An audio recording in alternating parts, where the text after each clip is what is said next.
Good afternoon and thanks for joining us. The city of Prince Albert is alerting residents of another roadwork project downtown. The city says engineering work will take place today and tomorrow along Central Avenue from 15th Street to River Street. It says relining work is set to begin next week, so drivers can expect disruptions along Central Avenue for the next couple of weeks. To see all current and future traffic restrictions, go to citypa.ca and click on the tab Parking, Streets and Transportation.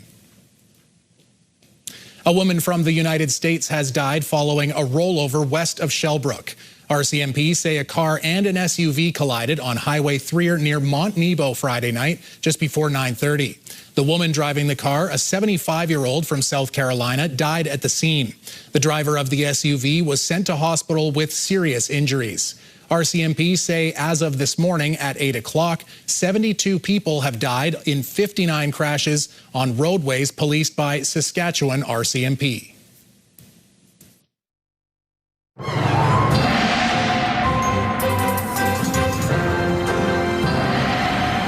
We're set to see a little bit of a turnaround in temperatures this week, I understand. Yes, we are. Now, at one point, we thought we might be seeing temperatures that are going to be approaching 30 degrees, maybe in the southern part of the province. But for Prince Albert and Saskatoon and many of those areas, it looks like it's still going to be in the mid to high 20s, which is still a welcome replacement for many of the cooler temperatures we've been experiencing. And we'll have all the numerical details for you later on.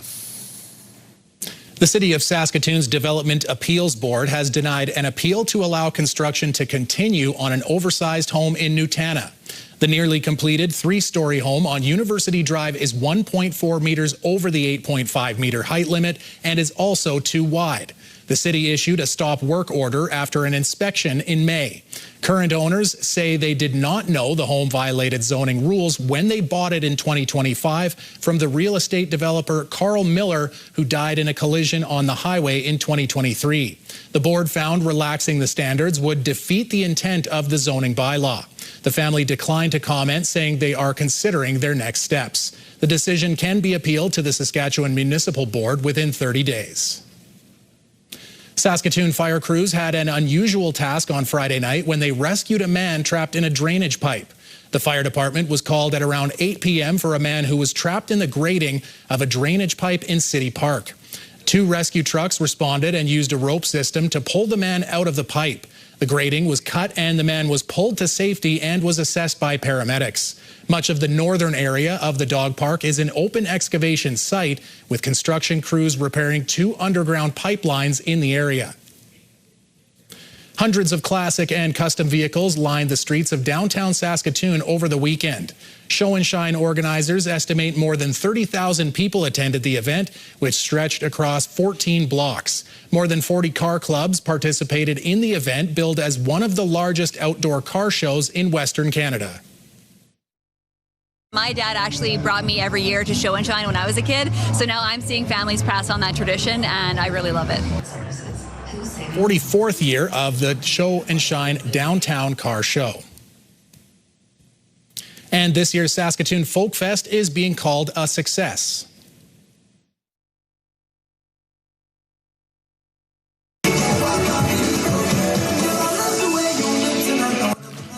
The 47th annual festival brought 11 cultural pavilions together under one roof at Prairieland Park. It came to a close Saturday night after 2 days of performances, traditional food, and cultural experiences.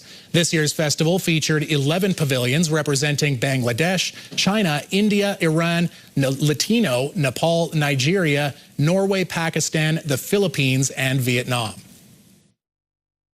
All the entertainment going on from yesterday and today was really, really enlightening. Different country, different cultures. Oh, I really like Folkfest because it's all the cultures coming together as one, and the performance and the food. I wasn't sure with it being smaller than some years how it was going to be, but it looks like people are having a good time and actually showing up. Folkfest has downsized in recent years, going from having pavilions across the city to having it all under one roof. When we come back, art drawn straight onto the walls at the Man Art Gallery. Jasmine Pelche learns about that and other pieces in the exhibition Gibraltar Point.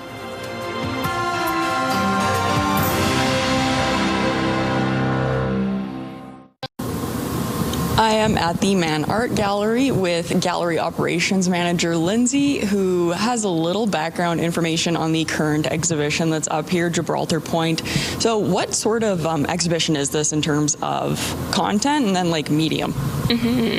Yeah, so this exhibition is a two-person exhibition between Michelle Boutin and Tristan DeRoche. So they did a residency together at Gibraltar Point on Toronto Island, where they created a lot of work in kind of a group setting.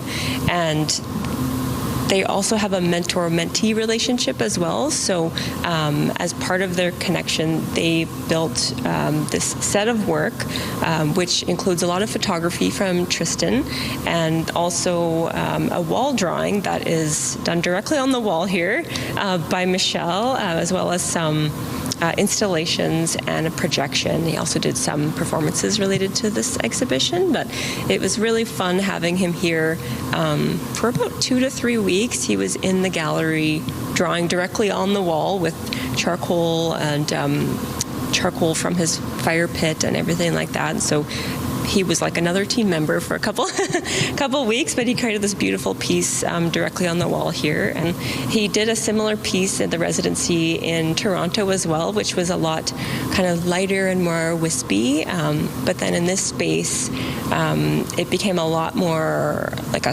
darker, higher contrast drawing, just responding to sort of the texture of the wall and the process at the time. So quite different from what his original piece was, but it's interesting how that developed here specifically for us. And it's only going to be up until the end of the show, and then since it's a temporary piece, it will be painted over. So that's going to be a hard day, but so it kind of adds to the sort of temporary nature of the exhibition, and even leading back to his performative nature of his work and how it is very temporary. Same with the wall drawing. It's only on offer for a small period of time. You know, unfortunately, we are going to make it last a little bit longer because I'm going to grab a clip of it after this interview. Okay, excellent. We will have record that it happened. You said that this is like a mentee-mentor relationship. Who's who? Oh, yeah. So Michelle is the mentor, and then Tristan is the mentee. So Michelle has been working for a really long time, and he's actually based in Prince Albert. And Tristan is based currently in northern Manitoba, where he's teaching fiddle as well. So yeah, they have this relationship that's been going on for some time now, and it's really interesting to hear them talk about what that relationship is like, and being able to bounce ideas off of each other and work in that way. It's so supportive. Like, what is the location where all of these were taken? Is it the same one, or kind of across a span of different places?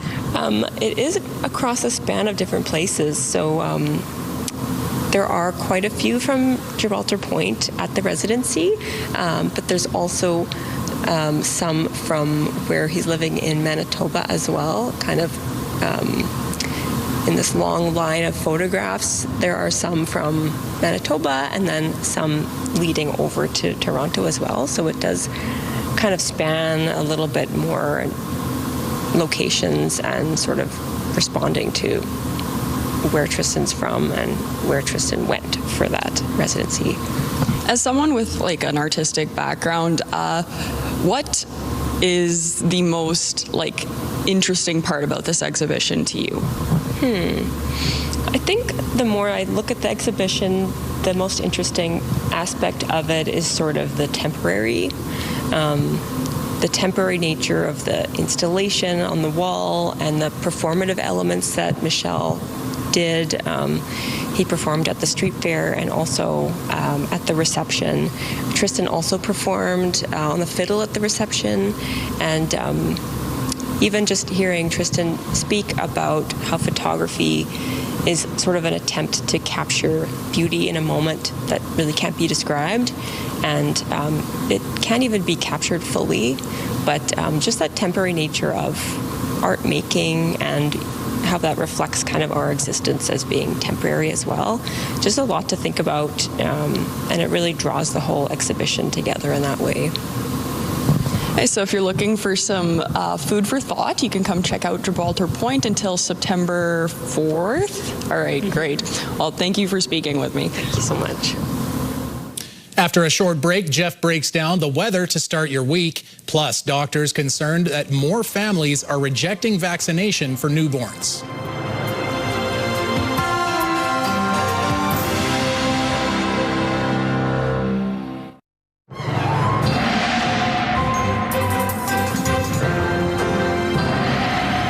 All right, Jeff, we're finally getting, I guess, the week that we deserved, or the week that the people that did their homework or did their chores deserved. But give us a little preview of this week. Well, in the words of Will Money, yeah, deserves got nothing to do with it. But what we're getting is what we're getting. And we've got ourselves some warmer temperatures than we have seen for a while. Right now, there's still a high-pressure area. Now, it's pushing down south. We got a cold front. You can sort of see it slashing through. Parts of the southern Saskatchewan could see a bit more in the way of inclement weather. Just to let people know, the dry, hot conditions are going to continue to be the dominant feature for British Columbia this week. In fact, temperatures getting back into the 30s in many parts of the interior. Alberta, well, Calgary in particular, could see today. Well, today was nice, and then tomorrow not bad at all. And then the chance of some showers or thunderstorms if your travel is taking you to Calgary midweek. And then as we make our way across the west of Canada, persistent showers out in Atlantic Canada and some storms moving through northwestern Ontario and could impact southern Ontario and Quebec ultimately Tuesday and then to Wednesday. All right, so that's the national picture. Let's take a closer look at what we've got going on with our futurecast. The computer modeling indicating not much in the way of wind. These pressure lines staying pretty far apart, but you can sort of see scattered showers popping up here and there as this sort of high slides on through, and then in behind it some instability, but there's not a lot to work with. So it's we're not expecting a lot in terms of big rain or anything like that. Not much variation in the overnight temperatures in the Lakeland region. Spirit Woods 6 degrees, a bit more cloud cover in the Battleford 7. A number of these locations will see some fog patches developing overnight. 6 degrees for Candle Lake under relatively clear skies, but again, fog patches are possible. Birch Hills 6 degrees, the same for Rostron and Melfort, and we're expecting an overnight temperature of 7 for Nipawin and area. Now on to tomorrow, temperatures for some locations closer to seasonal, so that's Spirit Wood, Candle Lake, Birch Hills and Rostron and Nipawin all in around 24 degrees. The Battleford's above seasonal numbers. Tomorrow mainly sunny and 27. In fact, throughout the region, mainly sunny skies as that high moves in. And Melfort, 23 degrees, still not bad, but that's certainly still below seasonal by a couple of points for Melfort and area. So all in all, not a bad Tuesday shaping up. What is it going to be like in the Gateway City? Well, first of all, tonight, fog patches developing after midnight tonight.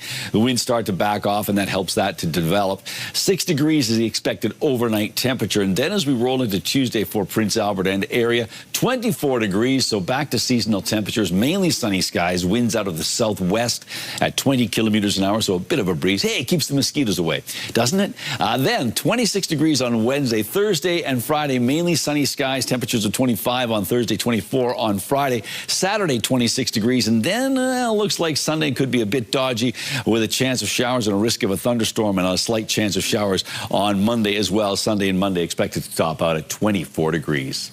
And all those school kids are going to want to make the most of this week because, as you can see there, the start of next week, that's your last week of freedom before school starts 2 weeks from then. So there you go. Thanks for bringing down the room. There you go. Make the most of it while you can. There you go. Well, Jeff, the Special Olympics Summer Games in Medicine Hat featured some incredible moments, including this one from one of Saskatchewan's golfers.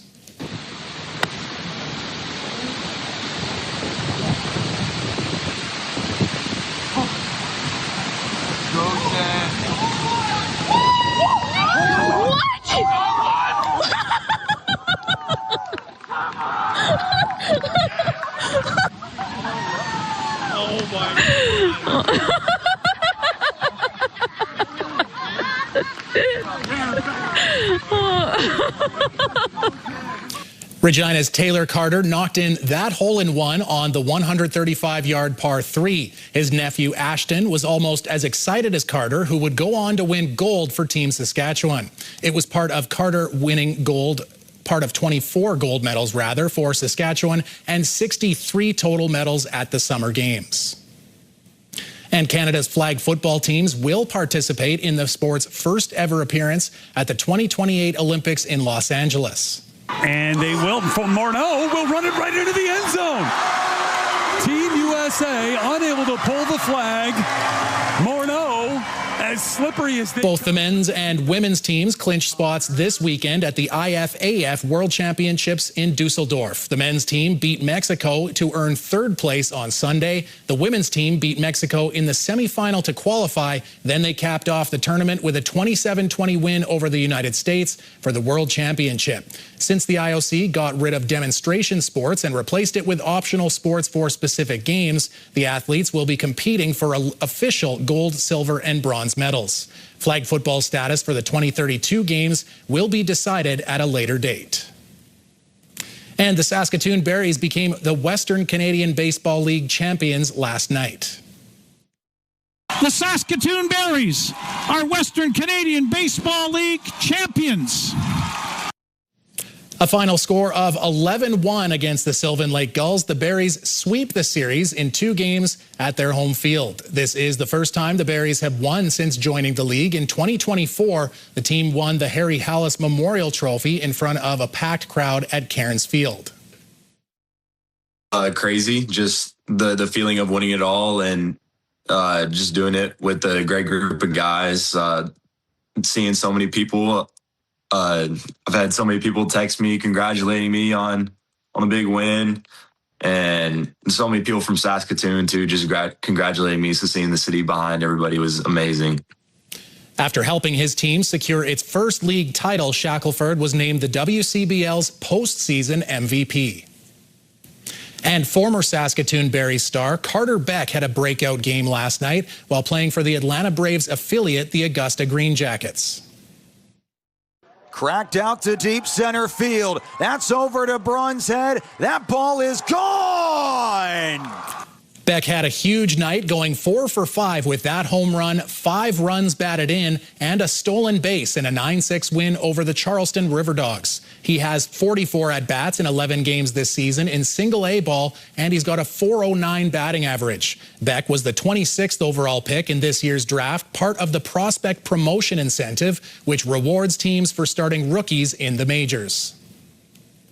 A Saskatoon gymnast has his sights set on the 2028 Olympics. 20-year-old Jordan Carroll started gymnastics when he was 6 years old, eventually finding his strength in the pommel horse. He recently won gold in the event at the Commonwealth Games, putting up a score of 15, a personal best. He's looking to ride that wave of momentum, getting ready for World Trials next month in Montreal, hoping to earn a spot at the World Championships. And the Olympics are his ultimate goal. Oh, it's been my dream since I was a little kid. Like I've been saying this all the time, but I've actually had dreams of me competing in the Olympics, and I'll wake up and be like, I was just competing in the Olympics. I just did a great routine for the Olympic crowd. But yeah, I mean, it's been my dream forever. The Olympics run in Carroll's family. His sister represented Canada in artistic swimming at the Paris Games, and his mom competed in diving at the 1992 Olympics in Barcelona. Do you have a community event you would like to promote? Or maybe you'd like to draw attention to your organization. Let your local CTV station help you spread the word. Contact us at 306-922-6020 or email panews@ctv.ca. You can appear on CTV Prince Albert's News at 5 and get your message to our viewers.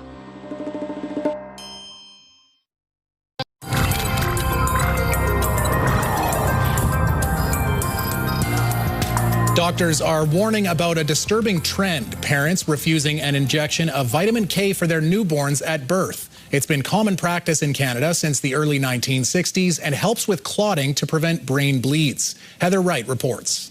Do you believe that babies have a vitamin K deficiency? Slick videos like this one are all over the internet explaining to parents the alleged risks associated with the vitamin K shot. This is interference with long-term consequences they never talk about. Doctors say this type of misinformation is leading to an increase in parents refusing the shot, which is given to babies right after birth to help with blood clotting. The incidence seems to be increasing, which is why there's concerns.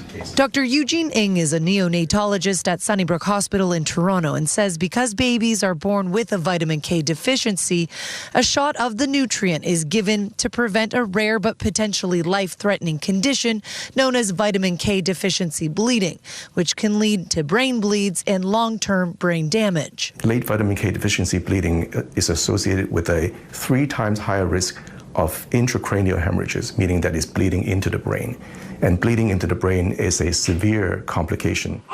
Those opposed to the vitamin K shot list a host of reasons why, including concerns about ingredients, preservatives, and debunked links to leukemia. This is a well-established, much-needed, very routine biomedical procedure. Timothy Caulfield is a professor at the University of Alberta and says parents who refuse the vitamin K shot are also less likely to vaccinate their children. He says both are examples of the power of health misinformation. That sort of personal, urgent message from an influencer that you might relate to can be more persuasive than the authoritative voice that's expressing what the science actually says. It's hard to know just how many Canadian parents are declining this shot, but a new study from Sweden found from 2006 to 2021, the refusal rate more than doubled. Doctors say there is an oral alternative for parents who are hesitant to give their baby a shot. All right, Jeff, it's finally time. Wolves are getting Canada Post's stamp of approval. Thank goodness. I know. Canada Post has just issued new stamps focusing on the role wolves play in Canada's natural habitat. They feature a gray wolf, eastern wolf, Arctic gray wolf, and a coastal gray wolf. Gray wolves are the largest and most widespread in Canada, and they're found everywhere besides the Maritimes. The collection, study, and research of postage history, Jeff, do you know how to pronounce this word? Philately? Philately. I had to look that up. Actually, a funny story. My grandpa worked for Canada Post for decades and decades, and there's a little blurb about someone having to go out to his cabin in Lake Country, Ontario to get a stamp of the Queen approved. So wow. There you go. He's even got his own stamp, but I think that was kind of a... That's pretty cool. Might have just been like a retirement gift, but... That's a nice gift. Cool to look at, so there you go.